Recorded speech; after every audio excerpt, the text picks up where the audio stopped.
गीता में भगवान कहते हैं वासुदेवा सर्वमिति सा महात्मा सुदुर्लभा।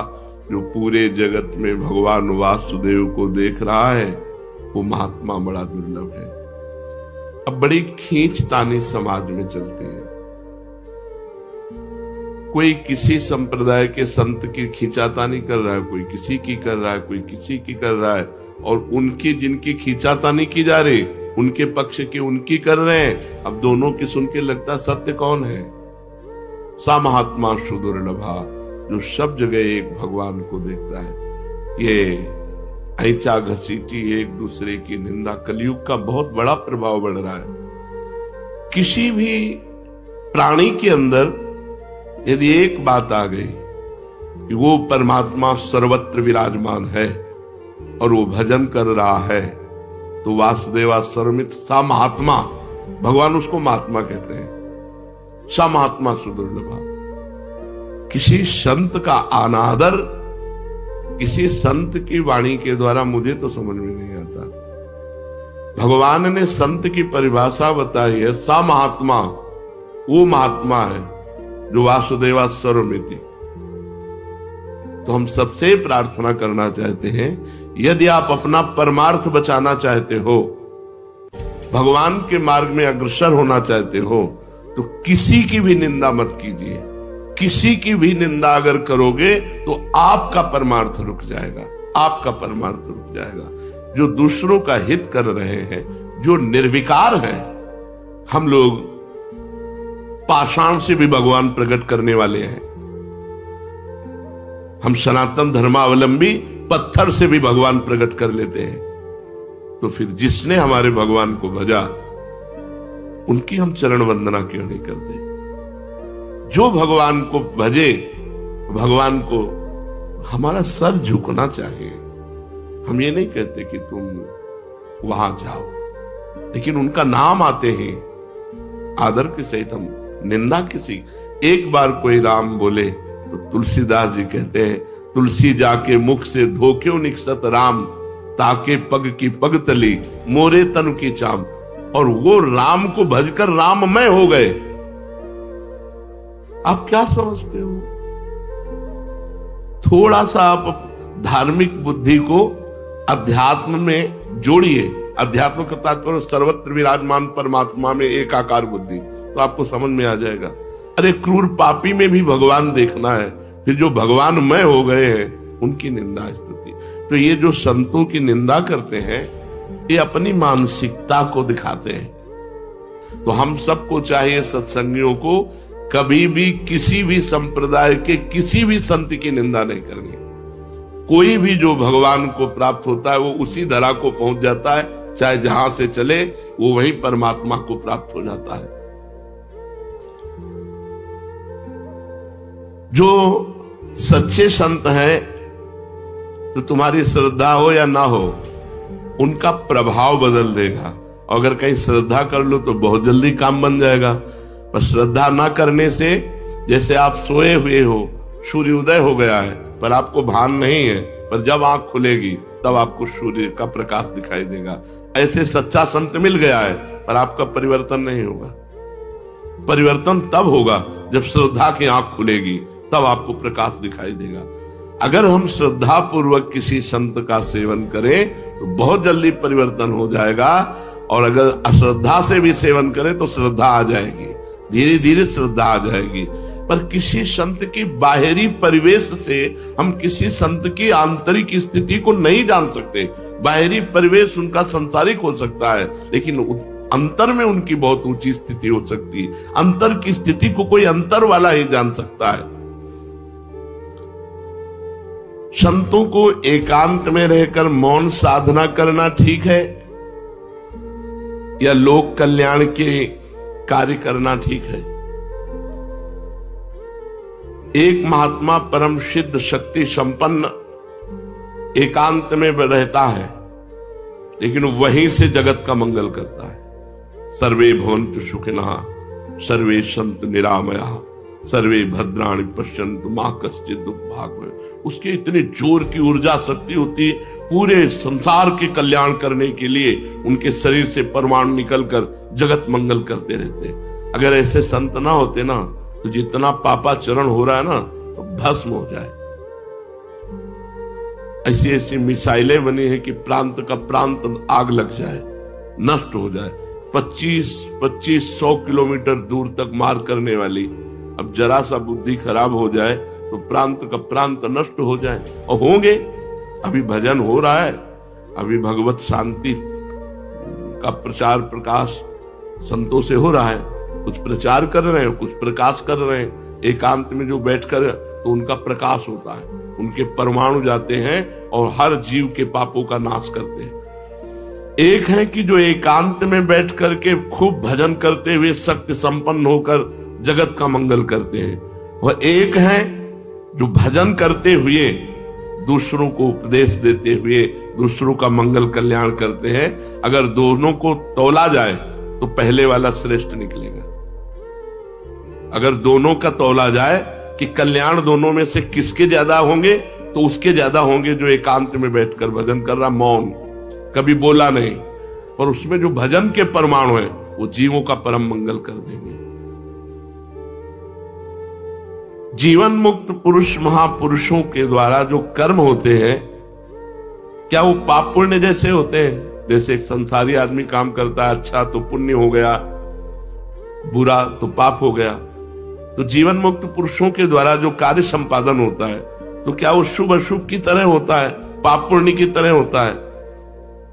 तो कह रहे महापुरुषों के द्वारा जो क्रिया होती है उसे कर्म संज्ञा दी ही नहीं जाती, उसे लीला कही जाती है। लीला है, वो गंगा स्नान कर रहे हैं तो उनकी लीला है, और नाली में स्नान कर रहे हैं तो उनकी लीला है, उसको कर्म संज्ञा नहीं दी जाती।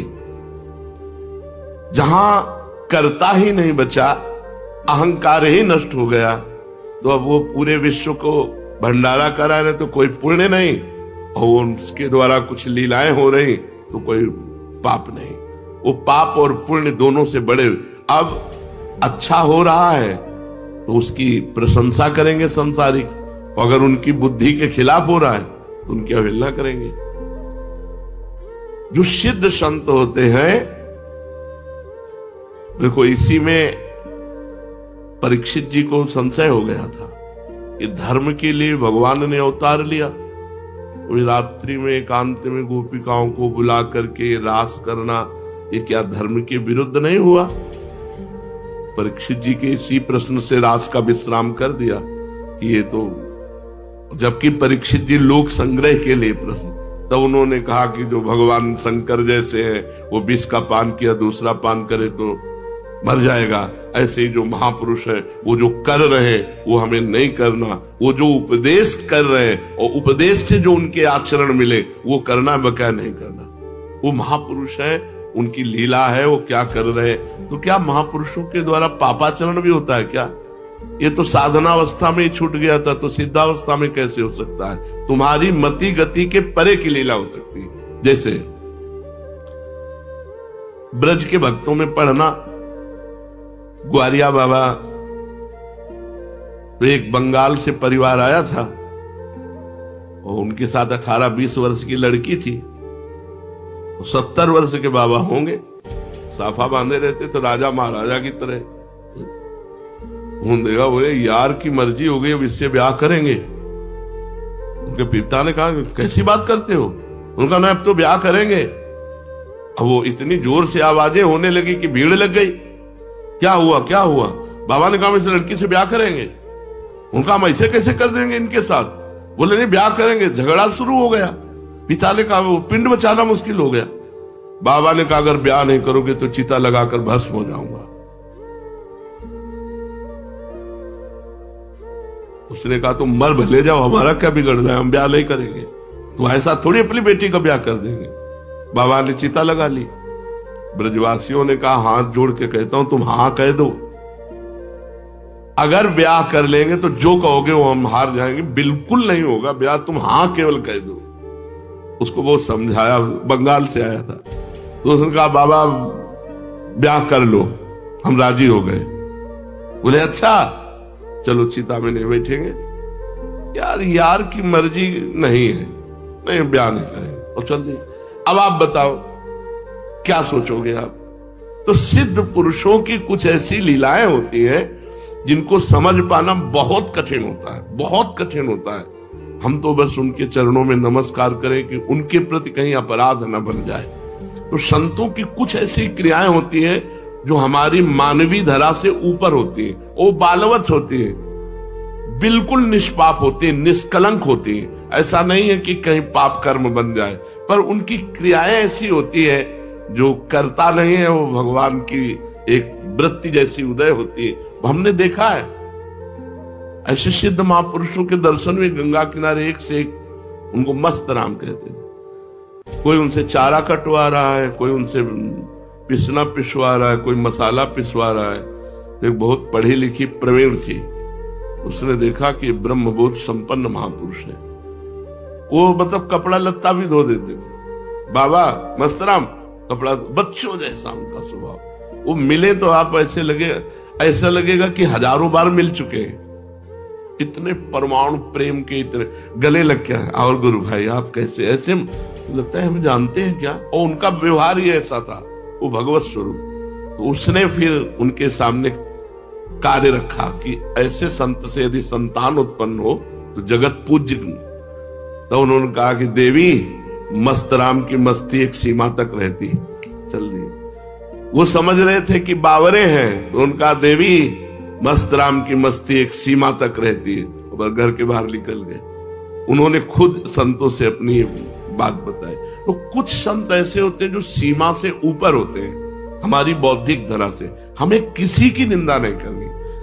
संतों के कहा जाता है चरण स्पर्श से ज्यादा पावर मिलता है। अगर चरण स्पर्श न करावे तो उनकी चरण रज ले ले, नहीं कोरी भावुकता नहीं।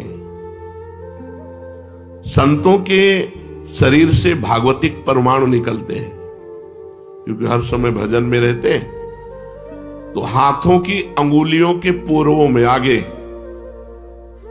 और चरण तलवे में, और चरण के अंगूठे अंगुलियों में, यहां से विशेष ऊर्जा शक्ति निकलती है उनकी भजन की।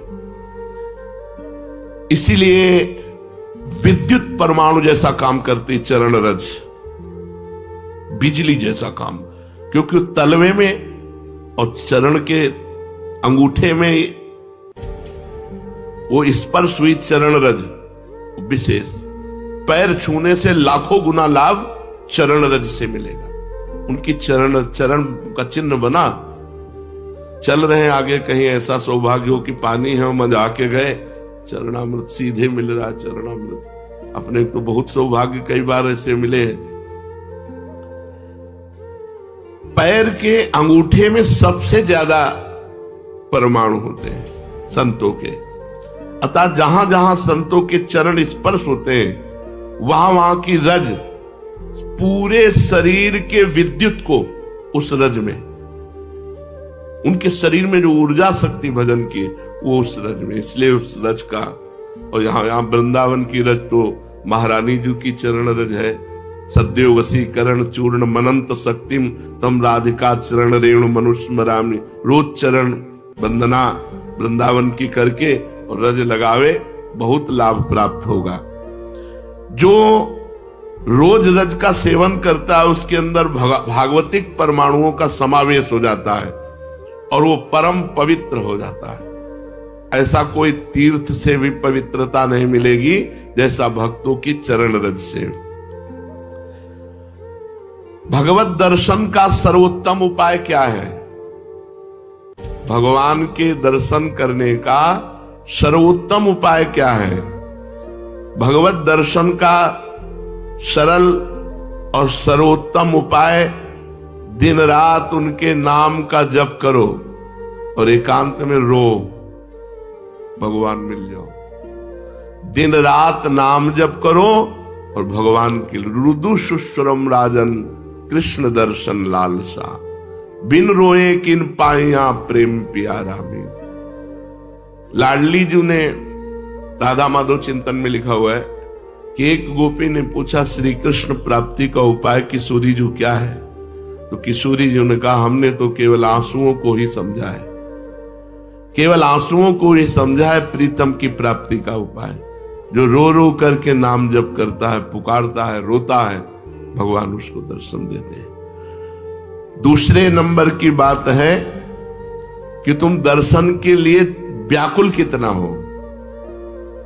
जब तुम्हें न खान पान अच्छा लगे, न सोना अच्छा लगे, कुछ अच्छा ही ना लगे, इतनी व्याकुलता की जीना भी अच्छा नहीं लग रहा। ये जब मृत्यु प्रिय लगने लगे और जीना प्रिय लगने लगे, इतना विरह हृदय में आ जाए, इतनी व्याकुलता हृदय में आ जाए, उसी समय भगवान दर्शन दे देते हैं। पर पहला उपाय दूसरे उपाय की अपेक्षा ठीक है कि हमारे अंदर विरह भी नहीं है, व्याकुलता भी नहीं, जलन भी नहीं है, पर हम रात दिन नाम जप करते तो अपने आप भगवान आकर दर्शन देंगे, पक्का।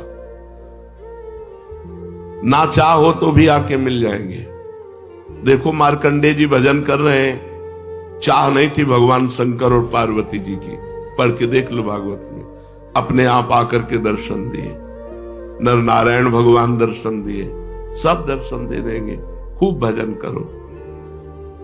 कहते हैं कलयुग में भगवान के दर्शन नहीं हो सकते। कलयुग है, इसमें साक्षात भगवान के दर्शन नहीं हो सकते। मेरा दृढ़ विश्वास है कि इस युग में भगवान के दर्शन पहले युगों से सरलता से होते हैं। 10,000 वर्ष एक पैर के अंगूठे के बल खड़े होकर दोनों हाथ उठा के, जो हम लोग 1 मिनट नहीं कर सकते, पैर के अंगूठे के बल खड़े होके दोनों हाथ उठा 1 मिनट नहीं कर सकते, वो 10,000 वर्ष मंत्र जपते हुए तब कहीं करदम जी को भगवान का दर्शन हुआ था। यहां 10,000 वर्ष है ही नहीं जिंदगी में, 70-80 वर्ष के खेल है हमारा।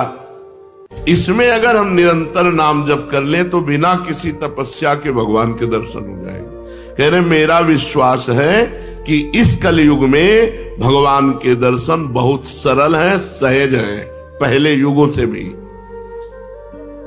अन्य युगों के महापुरुष चाहते हैं कि कलयुग में मेरा जन्म हो जाए, थोड़े प्रयास से भगवान के दर्शन, रात दिन नाम, थोड़ा प्रयास, अब 10,000 वर्ष वाला प्रयास, और 80 साल के हैं, 80 में 20-30 वर्ष तो सोने के रख लो, क्योंकि अधिकतर बाल्यावस्था ऐसी चली गई। अब जवानी में अगर होश आ जाए और नाम जप कर ले तो इसी से भगवत प्राप्ति हो जाएगी। ऐसा रोज आने लगता है कि आज भगवान मिलेंगे, आज भगवान मिलेंगे। जब भजन परिपूर्ण होने लगता है, भगवान को मिलना होता है, तो हृदय से लगता है आज भगवान मिलेंगे, आज भगवान, आज तो पक्का मिलेंगे। भगवान मिल जाते हैं। भगवान फिर कोई न कोई रूप रख करके आते हैं और वो अनुभव कराते हैं, मैं हूं, देखो मैं हूं। अपने को तो अन्य रूपों की बात क्या, साक्षात रूप में भगवान शंकर काशी के घाटों में आए, पर ये बस था भूख प्यास सहते हुए, आज भगवान मिलेंगे, आज भगवान मिलेंगे, आज पक्का मिलेंगे। दोपहर की तपती हुई भूमि, जो पूरे घाटों में कोई व्यक्ति न दिखाई दे, नंगे पैर, हाथ में त्रिशूल लिए हुए, जटाओं का, अरे दौड़ पड़े, साष्टांग दंडवत। अब उस आनंद का क्या वर्णन, बस उन्होंने भी एक उंगली उठाई थी, बस हमने सत्संग में पीछे भी बताया, एक उंगली उठाई थी, बोले कुछ नहीं थे। वो एक है, बस एक है, अनेक कोई नहीं, अन्य कोई नहीं। जो किसी की निंदा करता है वो अभी अज्ञानी है, अन्य की निंदा नहीं। यहां तो पापी की भी निंदा नहीं की गई है।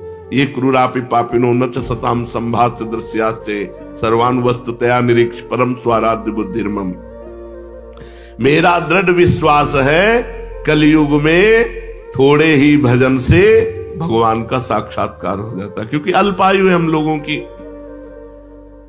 भगवान के दर्शन कैसे होते हैं, कैसे कैसे कैसे भगवान के दर्शन होते हैं? जब से, तब से, बड़ी बड़ी साधनाओं से भगवान के दर्शन होते। कैसे होते? भगवान मेरे हैं और अब बस मुझे मिलना है, मुझे प्रियाजू से मिलना है, मुझे प्रभु से मिलना है। बस बहुत सरलता की बात है, भगवान मेरे हैं।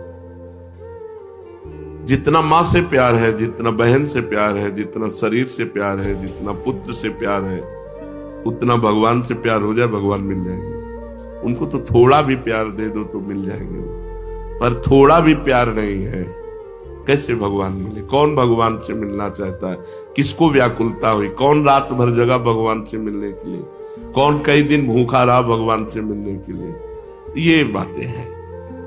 सबकी ममता ताग बटोरी, मम पद मन ही बांध बर डोरी।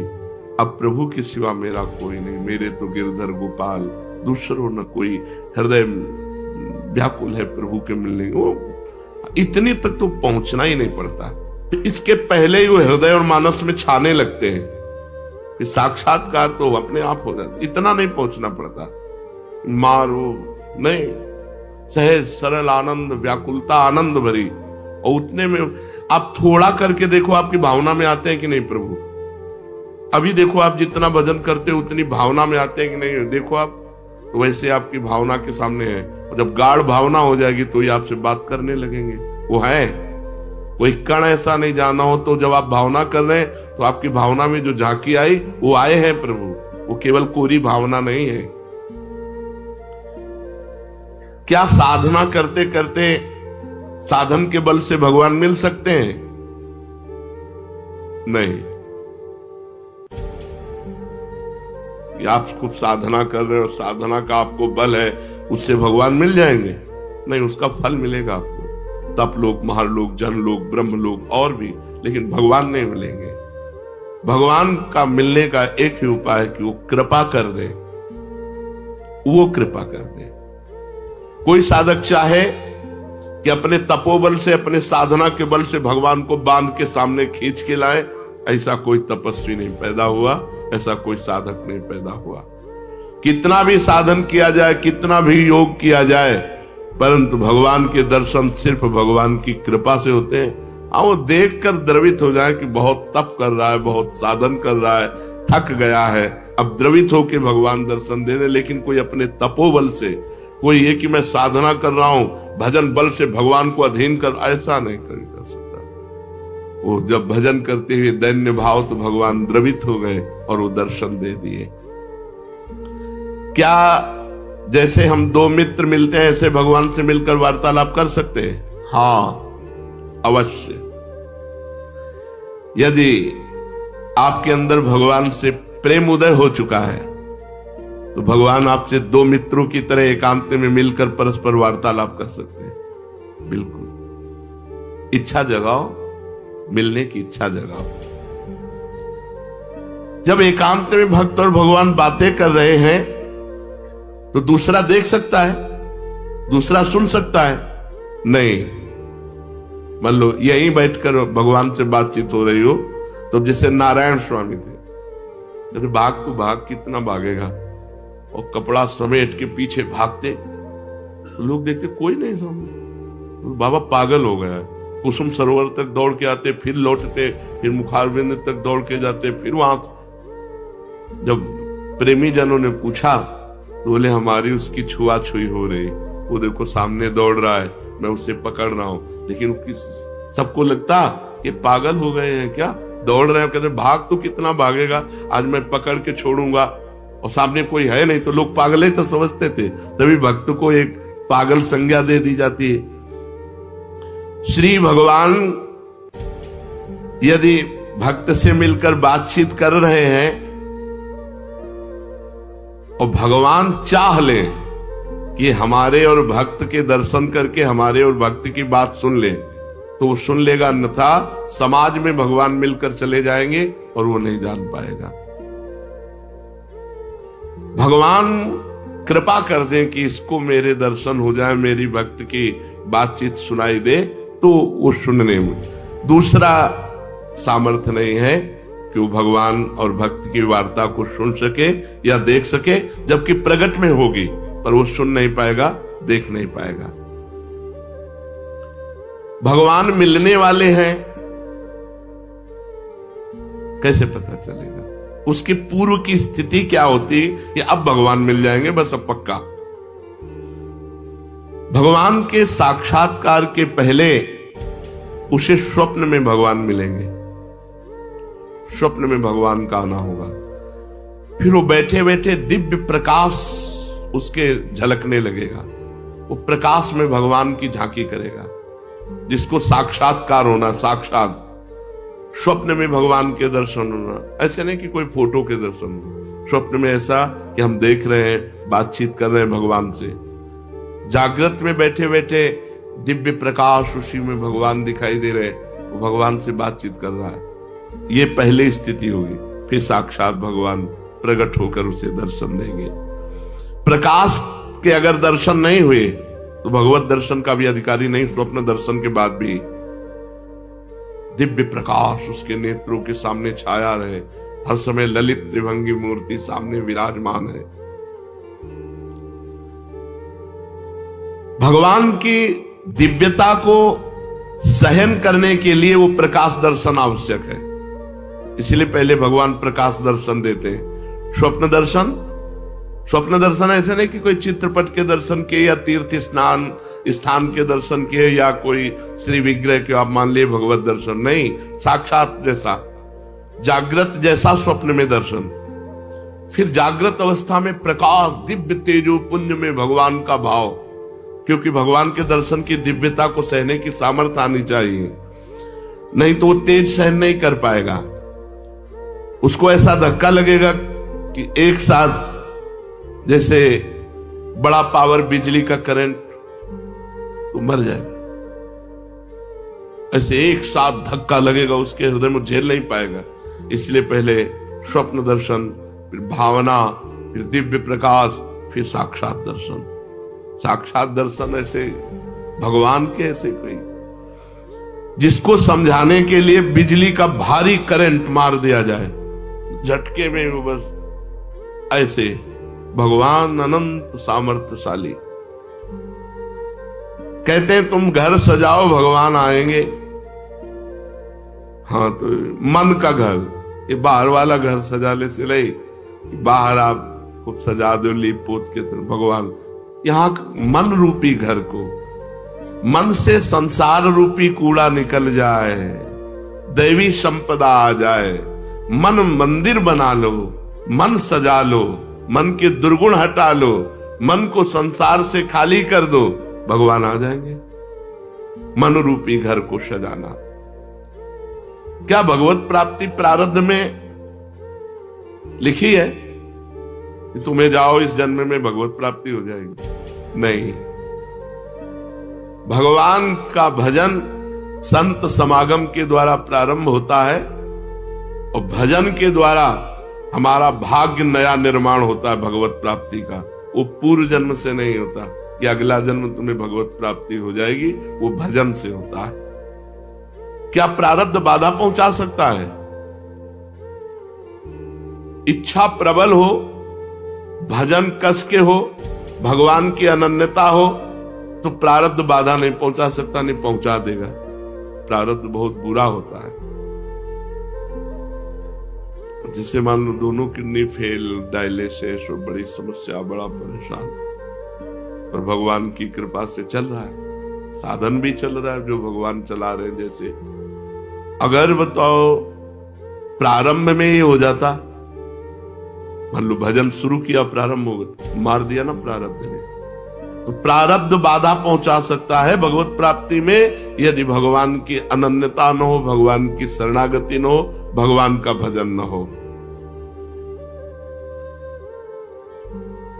भगवान की अप्राप्ति के संताप का क्या स्वरूप है? जिया ना जाए। भगवान के अमिलन में, भगवान के विछोह में एक एक निमेष युग के समान लगने लगे, ऐसा नहीं लगता। इसलिए भगवान नहीं मिलते। अभी खाना पीना अच्छा नहीं, खान पान ते भावे है, नहीं कोमल वसंत सुहावे, सब विषय लगे ते खारा है, हरि आशिक का मग्न आ रहा है। भगवान की लीलाओं में प्रवेश कब होता है? ये तो भगवत दर्शन की बात रही। भगवान की लीलाओं में कब प्रवेश होता है? जब भगवान की अखंड स्मृति जागृत हो जाती है, हर समय भगवान नाम चल रहा है, और वो सर्वदा भगवान की लीलाओं का चिंतन करता रहता है, अपने इष्ट की लीलाओं, अखंड स्मृति और लीलाओं का चिंतन, और उसके अनुसार अपने स्वरूप को देखता रहता है। जैसे अपने लोग सहचरी भाव, भगवान सत्य है, सदा है, सर्वत्र है, इसलिए जैसी मन में वो लीला चिंतन करता है, जैसे ही भावना उसकी पुष्ट होती है, भगवान उसे अपने लीला का द्वार खोलते हैं कि अब तुम्हें कल्पना करने की जरूरत नहीं, भावना करने की जरूरत, आओ देखो ये लीला दर्शन करो। वो लीला में प्रवेश कर जाता है और प्रत्यक्ष की तरह सब लीला प्रसंगों में स्वयं सम्मिलित रहता है। जैसे हम ऐसे देख रहे हैं, ऐसे प्रत्यक्ष की तरह, भावना नहीं केवल, वो तब होता है अखंड स्मृति, लीलाओं का चिंतन और स्वरूप का बोध, अपने स्वरूप का बोध, सहचरी स्वरूप, गोपी स्वरूप, सखा स्वरूप को जान पाए, प्रेम को प्राप्त कर लिए तो सब शास्त्रों का सार मिल गया। यदि प्रेम प्राप्त नहीं हुआ तो सब शास्त्र पढ़े लिखे तुम्हारे व्यर्थ हो गए। जिन्होंने एते त्वत्र वर्णमात्रक विदोप्यस्माद्विधानां मताः तो सर्वज्ञैः सकलैः स्तुताः परतरम वृंदावनम ये विदुः।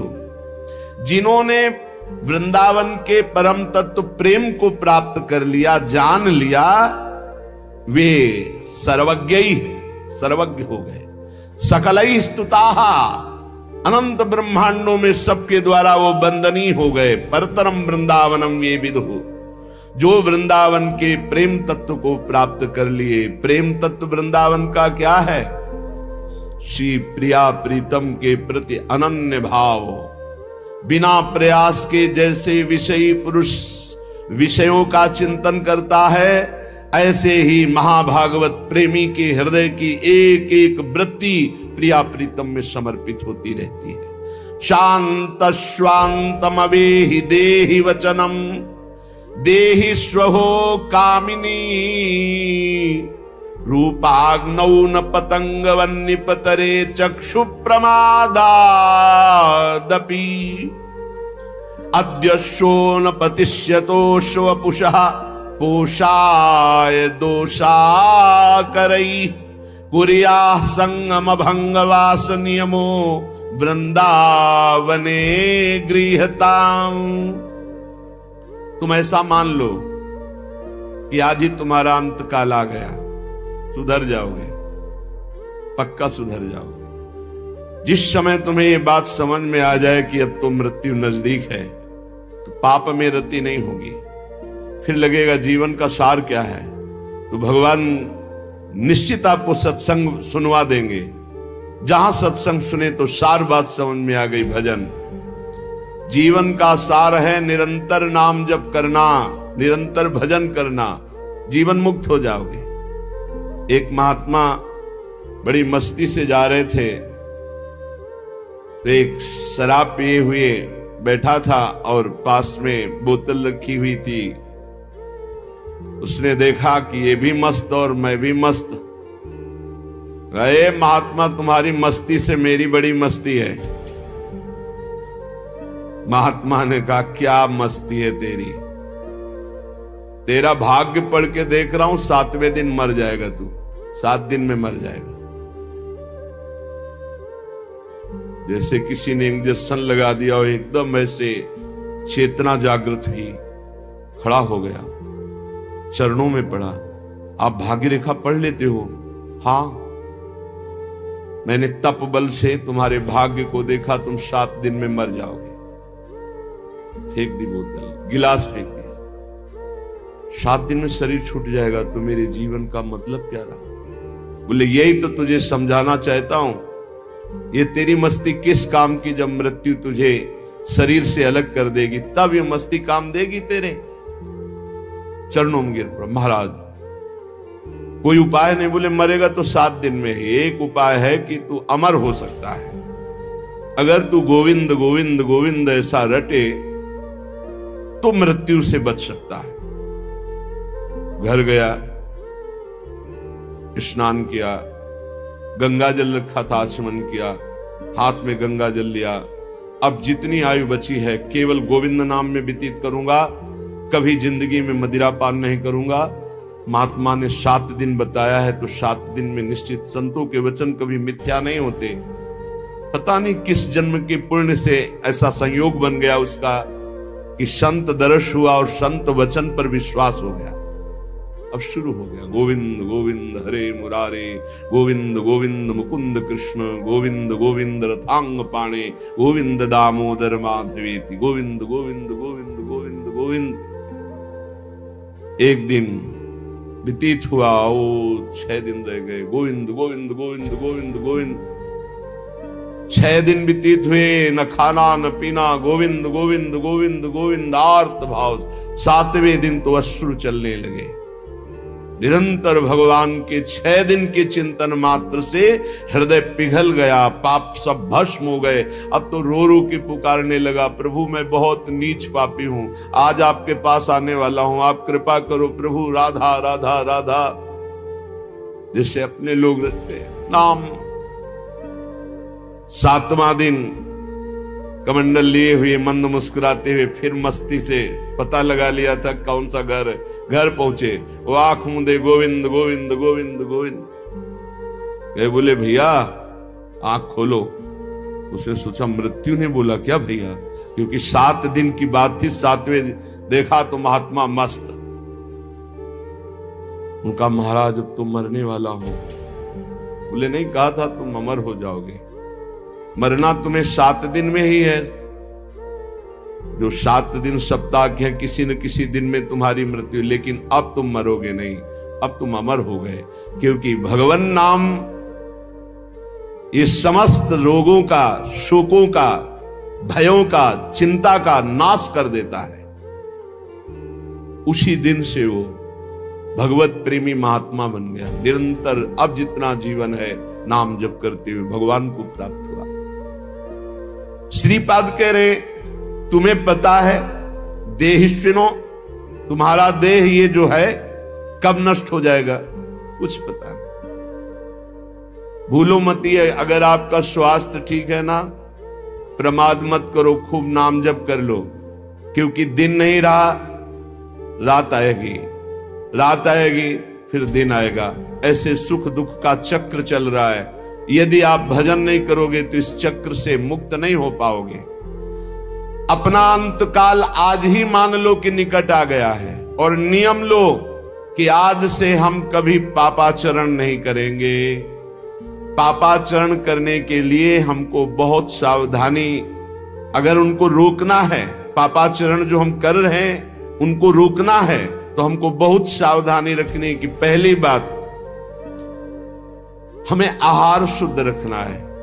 ये जो मांस मछली शराब पीते हैं, गंदा भोजन करते हैं, इनके विवेक ही नहीं रह जाता कि किसे पाप कहते हैं और किसे पुण्य कहते हैं, क्या करना चाहिए क्या नहीं। कैसा कलेजा इनका कठोर हो जाता है, जीवों को कैसे त्रास देते हैं, कैसे कष्ट देते हैं, सिर्फ अपनी रसेंद्रिय पेट भरने के लिए दुर्गति का पक्का रास्ता तय करते हैं। ये जो मांस मछली, ये सब जीव जंतुओं को भूनकर, उबालकर, काट कर खाते, इनकी बड़ी दुर्गति होगी। जो मदिरा पीते हैं उनमें व्यभिचार दोष आ जाता है, क्रोध बढ़ जाता है, हिंसा करने में कोई उनको संकोच नहीं होता, बहुत बुद्धि भ्रष्ट कर देती। इसलिए मदिरा पान से बचे। अगर पापाचरण से बचना है तो पहले गंदा आहार, गंदा पेय, इसको रोके।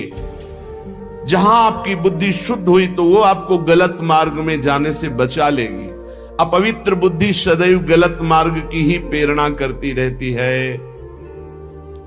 जहां गलत मार्ग की प्रेरणा करने वाली कुमति होती, वहां विपत्ति, दुख, चिंता, शोक, डिप्रेशन, ये सब भरा रहता है। जहां कुमति होती है वहां यही सब होता है, और कुमति का विस्तार हो रहा है, कलयुग है। जहां सुमति होती है वहां सुख, संतोष, शांति, दया, करुणा, मैत्री, ये दिव्य भागवतिक गुण प्रकट होते हैं। जहां सुमति तहां संपत्ति नाना, जहां कुमति तहां विपत्ति निधान। नाना प्रकार की दुख वृत्तियां कुमति में बसी हुई है। इसलिए भाई पहले तो अपने मन को यह समझा लो कि आज ही मरा, पता नहीं कब शरीर छूट जाए। और आज से नियम लो कि जैसे मरने वाला सोचता है अब तो मरना ही है तो पाप क्यों करें, भगवान का भजन करेंगे। जब परीक्षित जी को पता चला 7 दिन में तक्षक सर्प काटेगा 7वें दिन, उसी समय राजपाट छोड़ करके आमरण अनशन व्रत ले लिया। एक बूंद भी पानी जबान में नहीं रखेंगे, रात दिन भगवान का चिंतन करते हुए भगवान को प्राप्त होंगे। और ऐसा ही संकल्प किया जिससे बड़े बड़े ब्रह्म ऋषि प्रसन्न होकर उनको घेरे रहे जब तक उनकी परम गति नहीं हो गई। स्वयं परमहंस शिरोमणि सुखदेव जी महाराज पधारे और 7 दिन तक भगवत लीलामृत का पान कराया। मेरी बात मान लो, आज ये समझ लो कि तुम्हारा अंतिम समय हो गया।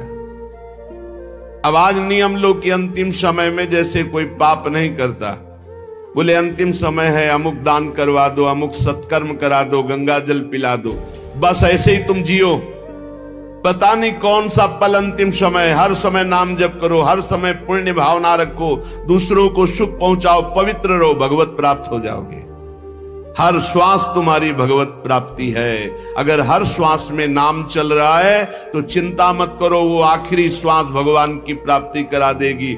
जैसे पुत्र के बहाने से अजामिल ने पुकारा नारायण, तो भगवान हरि के पार्षद आ गए, यमदूतों की फांसी काट दी और उन्हें जीवन मुक्त बना दिया।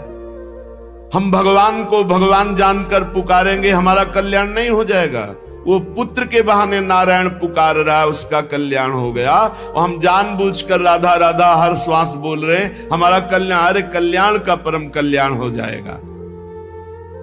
इसलिए जब जान लिया कि तुम्हारी मृत्यु होनी है तो कह रहे कामिनी रूपाग्नौ न पतंगो वन निपतरे चक्षु प्रमादादपि। प्रमाद मत करो, दूसरों की माता बहनों की तरफ काम भावना से मत देखो, ये तुम्हारा नाश कर देगी। ये वृत्ति तुम्हारा नाश कर देगी, ये नरक ले जाने वाली है। और इस समय कलिकाल का ऐसा प्रवाह है कि कोई ये समझ ही नहीं रहा कि महान पाप है, इसे मनोरंजन समझा जा रहा है। धर्म पूर्वक स्वीकार करो। धर्म पूर्वक विषय सेवन करने से वैराग्य हो जाता है और वैराग्यवान ही अनुराग को प्राप्त होता है, वैराग्यवान ही शांति को प्राप्त होता है, वैराग्यवान ही भगवान की प्राप्ति के मार्ग में अग्रसर होता है। श्रीपाद कह रहे हैं जैसे पतिंगा दीपक में जलकर नष्ट हो जाता है, ऐसे किसी माता बहन की तरफ जो काम भाव करता है वो नष्ट हो जाता है। पतंगे की तरह क्यों नष्ट हो रहे हो? अद्यस्वा ना पतिष्यतो शिव पुषा पोषाय दोषा करे। तुम्हारा शरीर आज नहीं तो कल नष्ट ही हो जाएगा, तो पापाचरण क्यों कर रहे हो? धर्म पूर्वक क्यों नहीं जीते? कुर्याः संगम भंग वास नियमो वृंदावने गृह्यताम। जो नियम लेते हो उसी को भंग कर देते हो, नष्ट कर देते हो। आज से ये नहीं करूंगा, फिर 4 दिन बाद कर बैठते हो कुसंग। आज से ये नियम लेता हूं, संकल्प लेता हूं। कोई बिरला निर्वाह कर पाता है। कुछ सत्संकल्प लिए जाते हैं तभी जीवन प्रकाशमान होता है। जीवन में कभी मदिरा नहीं पीऊंगा, परस्त्री गमन नहीं करूंगा, जुआ नहीं खेलूंगा, मांस नहीं खाऊंगा, बड़े बूढ़ों की सेवा करूंगा, अवसर बन जाए तो दूसरे के लिए अपने प्राण भी न्यौछावर कर दूंगा। ये सत मार्ग के पथिक के दृढ़ नियम होने चाहिए, चाहे गृहस्थ हो चाहे विरक्त हो। अगर नियम नहीं है तो प्रेम की प्राप्ति नहीं हो सकती। जब विरक्त होकर चित्तवृत्ति प्रभु में नहीं लगाई जाती तो फिर बहुत गंदे गंदे आचरण आ जाते हैं। व्यसन करना, नशे की उसमें रहना, अरे भगवान नाम से बढ़कर कोई नशा है? चित्तवृत्ति को परमानंद स्वरूप प्रभु में नहीं जोड़ा तो तुम्हें विश्राम मिल जाएगा केवल कपड़ा बदलने से, स्थान बदलने से। मन नहीं बदला, उद्देश्य नहीं बदला तो फिर क्या बदल दिया? श्रीपाद कह रहे हैं जब शरीर नष्ट ही हो जाएगा तो क्यों पापाचरण करते हो? श्रीधाम वृंदावन का आश्रय लो, नियम लो और अपने जीवन को भगवत प्राप्ति की योग्य बनाओ। पुण्यात् पुण्यम मंगलम मंगलानाम, दिव्यात् दिव्यम कामदम कामदानाम, सारात् सारम प्रेमदम प्रेमदानां अन्यद् वृंदारण्य तो मन्यताम कहा। बड़े बड़े पवित्रों को भी परम पवित्र करने वाला ये श्री धाम वृंदावन है। बहुत महिमामय है। जिसको वृंदावन मिल गया उसे कहीं भागने की जरूरत नहीं है। अगर आप वृंदावन धाम को छोड़कर अन्य तीर्थादि अवगाहन करने जाते हो तो ऐसा समझो, हमारे रसिक महापुरुष कहते हैं, जैसे रतन मिल गया और उसको छोड़कर कांच बटोरने जा रहे हो। पाए रतन चीन्हो नहीं, दीन्हो करते डारे, ये माया श्री कृष्ण की मोहो सब पर संसार। ये पवित्रम, जो पवित्र करने वाले हैं उनका भी परम पवित्र करने वाला वृंदावन धाम है।